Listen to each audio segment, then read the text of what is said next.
Hey everybody, Sean here, and I hope you're doing well. Yes, you read that title correctly, so let's jump right in.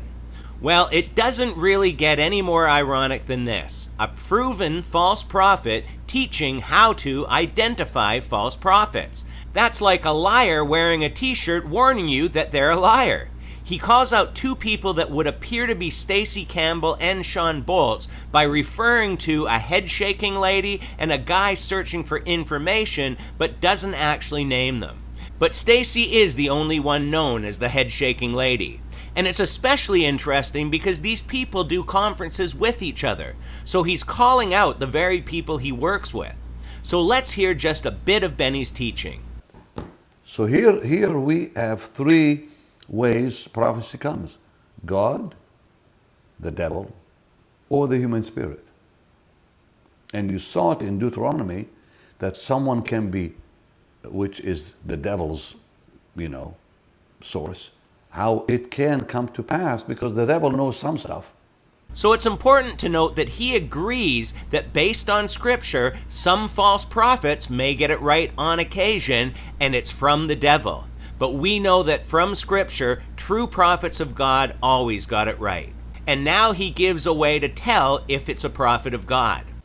When someone gives me a prophecy, is it bringing me closer to the Lord? Or is it driving me away from the Lord? So when you look to the guy or the lady and you stop looking to the Lord, that's a false prophet. So he's right, because we are warned in Jeremiah 23 about these people that fill you with vain hopes and are speaking from their own minds, not from God. This is exactly what most of today's prophets do. They prophesy breakthrough, financial gain, and blessings on your life. This is vain hope, self-serving desires that have nothing to do with God. He tells us another thing about prophecy. Number two, what kind of fruit does it leave in your life afterwards? What kind of fruit do you have after the prophecy? Remember, prophecy is for what? Edification, exhortation, comfort. And once again, he's right about what prophecy is today. So if that's the case, why did we hear him saying stuff like this? The Spirit of God tells me an earthquake will hit the east coast of America and destroy much in the 90s. Not one place will be safe from earthquakes in the 90s. These who have not known earthquakes will know it. People, I feel the Spirit all over me.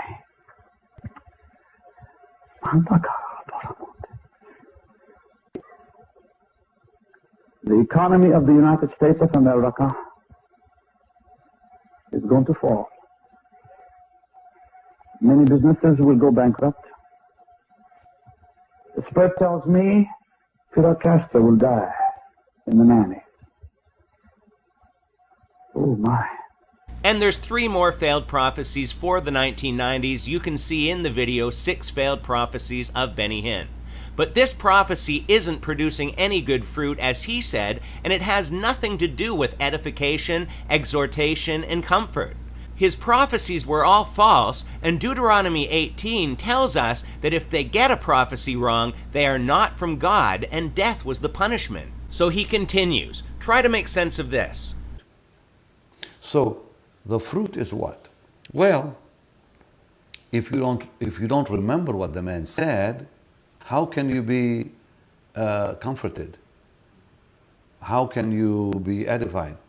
So sometimes someone says, "Thus says the Lord," and they prophesy, and about a day later, you don't even remember what they said to you. You got to go back and find out, what did they say? How can a prophecy be forgotten? Because it's not the Lord. If you forget the prophecy, it's not the Lord. He's just making stuff up because there is no scripture to back this. If a person doesn't remember what a prophecy spoken was, that means it wasn't from God? Nonsense. And we'll finish off with just one more. Prophecy is for confirmation. Because you already know in your heart as a believer what God is saying to you. And all prophecy is it confirms what you know already. And we need it. We all need it. I'm not pushing it away. We all need the prophetic. So Benny says prophecy confirms what we already know. Yeah, I looked and I just couldn't find any Bible verses to back that statement up. Anyhow, I will leave the full link below, but by Benny's own teaching, he's a false prophet, and so are most of the so-called prophets we hear from today. We'll leave it here for today, but feel free to leave your thoughts and comments below, and until next time, take care and God bless.